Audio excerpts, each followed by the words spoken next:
본 영상은 투자 판단 참고용이며 모든 투자 책임은 투자자 본인에게 있습니다. 특정 종목 매수, 매도 추천이 아닙니다. 네, 주식으로 세상 이해하기에 오신 걸 환영합니다. 제가 한 20년 넘게 이 시장을 봐왔는데요. 요즘처럼 정말 모두가 한 곳만, 딱 한 곳만 바라보는 경우는 참 드물었던 것 같아요. 다들 AI 칩 얘기만 하잖아요. 그럴 때 우리는 한 발짝 떨어져서 진짜 돈의 흐름이 과연 어디로 향하고 있는지 그 가장 근본적인 질문부터 한번 시작해 보겠습니다. 그렇죠. 연일 뉴스에서는 화려한 AI 기업들 얘기만 나오니까요. 다들 거기에 흠뻑 빠져 있습니다. 이게 딱 2000년대 초반 닷컴 버블 때랑 분위기가 비슷해요. 모두가 금을 캐는 사람, 그 화려한 주인공만 쳐다보고 있는 그런 형국이죠. 그런데 제 20년 경험상 진짜 큰 돈은요, 금 캐는 사람한테서 나오는 게 아닙니다. 그 사람들한테 곡괭이랑 삽, 그리고 결정적으로 전기를 대주는 보이지 않는 곳에서 나와요. 지금 모두가 관가하고 있지만 바로 그 100년도 더 된 낡은 전력망에 진짜 병목 현상이 숨어 있습니다. 자, 오늘의 첫 번째 퍼즐 조각은 바로 이 전력 문제입니다. AI의 그 화려함 뒤에 가려져 있던 어쩌면 가장 거대한 아킬레스건이죠. 마침 BNK 투자증권에서 이 문제를 아주 정면으로 다룬 리포트가 나왔는데 제 관점이랑 거의 일치하더라고요. 저는 이 주제가 앞으로 10년의 투자 지도를 완전히 새로 그릴 거라고 확신합니다. 1메가와트. 이 숫자가 감이 잘 안 오실 텐데요. 쉽게 말해서 수백 가구가 동시에 쓰는 엄청난 전력을 AI 서버렉 딱 하나가 집어삼키고 있다는 뜻입니다. 지금 우리가 쓰는 전력망은요, 이런 전기 먹는 하마가 나타날 거라고는 상상조차 하고 설계된 적이 없어요. 이건 단순히 용량을 좀 늘려서 해결될 문제가 절대 아니라는 거죠. 이 근본적인 전력 문제를 해결하려면 우리는 무려 140년 전으로 거슬러 올라가야 합니다. 바로 에디슨이 주장했던 직류 DC와 테슬라의 교류 AC 사이의 그 해묵은 전쟁 말이죠. 아시다시피 지난 한 세기 동안 승자는 명백히 AC 교류였습니다. 하지만 AI 시대는 이 전쟁의 결과를 지금 완전히 뒤집어 버리고 있습니다. 자, 이 그림을 한번 보세요. 문제가 그냥 한눈에 딱 들어오죠? 왼쪽에 있는 게 바로 우리가 100년 넘게 써온 AC 방식이에요. 발전소에서 우리 집까지 전기가 오는 동안 이리저리 변원을 거치면서 에너지가 그냥 줄줄 새는 거죠. 근데 문제는 뭐냐? 지금 세상을 바꾸고 있는 AI, 전기차, 태양광 같은 애들은 전부 다 오른쪽에 DC, 즉 직류를 쓴다는 겁니다. 그러니까 억지로 안 맞는 옷을 입혀놓은 꼴이에요. 그러다 보니 전력의 10%, 많게는 15%까지가 그냥 뜨거운 열로 사라져버리는 겁니다. 이건 뭐랄까, 시스템 전체의 낭비 그 자체죠. 그럼 이게 왜 그냥 AI가 전기를 많이 쓰네, 이 정도 차원의 문제가 아닐까요? 지금 전력망에는요, 세 가지 거대한 파도가 한꺼번에 몰려오면서 그야말로 퍼펙트 스톰이 만들어지고 있거든요. 자, 하나씩 한번 짚어보죠. 첫째, 전력망 자체가 너무 낡아서 교체할 때가 됐습니다. 둘째, 태양광 같은 신재생 에너지는 전기를 만들었다 안 만들었다 하니까 기존 망하고 자꾸 충돌을 일으키죠. 그리고 마지막으로 바로 여기에 AI 데이터 센터와 전기차라는 어마어마한 수요가 기름을 붓고 있는 겁니다. 이 세 가지가 동시에 터지니까 기존 시스템이 버텨낼 재간이 없는 거죠. 자, 국제에너지기구 IEA 데이터를 한번 확인해 볼까요? 이 IEA 전망 차트를 한번 보세요. 여기서 제 눈을 딱 사로잡는 건 바로 맨 왼쪽에 있는 저 데이터 센터 막대입니다. 전기차만큼이나, 아니 어쩌면 그 이상으로 전력 수요를 끌어올리는 핵심 동력으로 떠올랐다는 거죠. 이건 우리가 지금까지 알던 전력 산업의 투자 공식을 완전히 새로 써야 하는 강력한 신호입니다. 자, 그래서 돈이 얼마나 필요할까? IEA에는요, 매년 8천억 달러, 우리 돈으로 거의 1,000조 원이 넘는 돈이 이 전력망에 쏟아져야 한다고 보고 있습니다.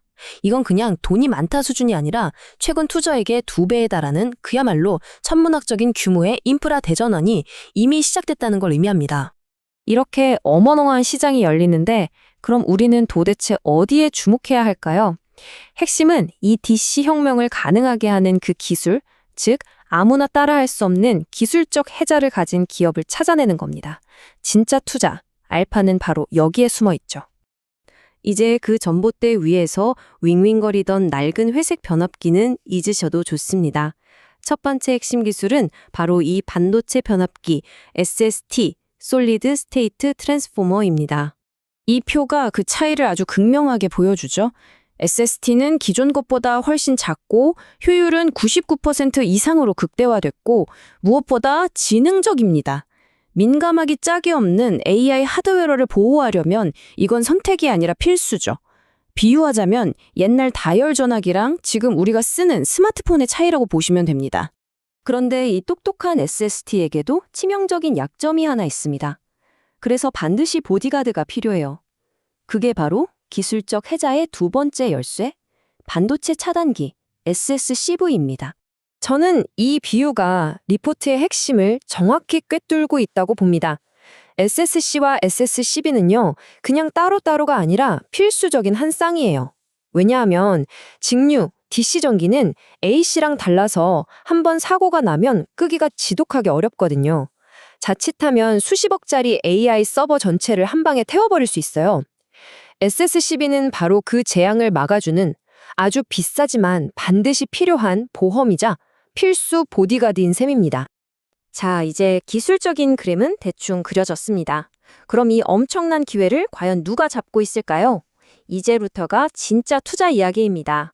왜 유독 한국 기업들이 이 시장에서 두각을 나타내고 있는지 그 지정학적인 이유와 효율성의 우위를 한번 파헤쳐 보겠습니다. 지금 시장 상황은 아주 간단합니다. 미국은 국가 안보를 이유로 중국산 전력기기를 신뢰하지 않죠. 바로 이 지정학적인 빈틈을 우리 한국 기업들이 완벽하게 파고들고 있는 겁니다. 여기에 더해서 지금은 주문하면 2년, 3년씩 기다려야 하는 공급자 우위, 즉 슈퍼 의뢰 시장인데 한국 기업들은 이걸 더 빨리 만들어 납품할 수 있는 생산 능력을 갖췄다는 거죠. 이건 그야말로 어마어마한 상업적 무기입니다. 자, 한국무역협회 데이터를 한번 보시죠.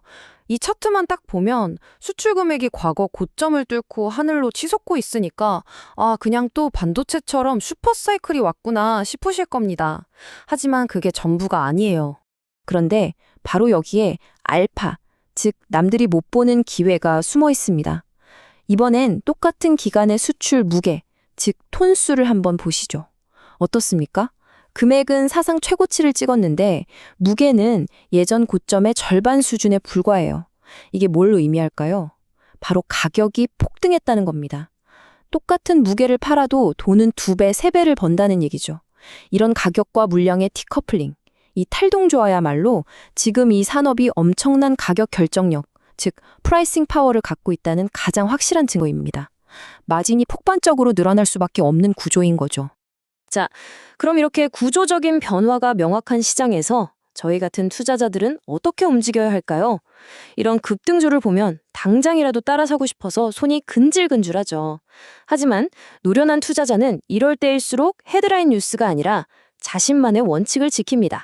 제 20년 경험에 비추어 보면요, 지금 상황은 명확한 평행 이론이 보입니다. 우리는 지금 AI 혁명의 곡괭이와 삽을 파는 단계에 와 있는 겁니다. 반짝하는 테마가 아니라 훨씬 더 오래 그리고 꾸준히 갈 수 있는 그런 투자 테마라는 거죠. 그래서 제 실전 프레임워크는 이렇습니다. 첫째, 단순 매출 말고요. 수주 잔고의 퀄리티를 보세요. 고마진 DC 관련 수주가 얼마나 되는지 분기보고서에서 직접 눈으로 확인해야 합니다. 둘째, 변동성을 친구로 삼으세요. 이런 장기 테마는 수직으로만 가지 않습니다. 반드시 조정이 와요. 예를 들어 20주 이동평균선에 닿을 때마다 분할로 삼아오는 인내심이 필요합니다. 마지막 셋째, 가치 사슬을 완벽하게 해부해야 합니다. 그냥 낡은 변압기 업체와 SST 같은 핵심 솔루션 업체는 완전히 다른 게임을 하고 있다는 걸 이해해야 합니다. 그래서 제 스탠스는 명확합니다. 이건 단기 트레이딩으로 접근할 게 아니라 앞으로 10년을 보고 포트폴리오에 담아가는 장기 자산 배분의 문제입니다. 이런 장에서는요, 먼저 추격 매수하다가 돈을 잃지 않는 최고의 패자, 즉 베스트 루저가 되는 게 목표입니다. 살아남아야 승리의 기회도 오는 거니까요. 결국 주식시장은 예측의 영역이 아니라 살아남기 위한 대응의 무대입니다. 오늘 내용이 여러분의 투자 프레임워크를 한 단계 업그레이드하는 데 도움이 되셨길 바랍니다. 구독과 좋아요, 알림 설정 잊지 마시고요. 이상 주식으로 세상 이해하기였습니다.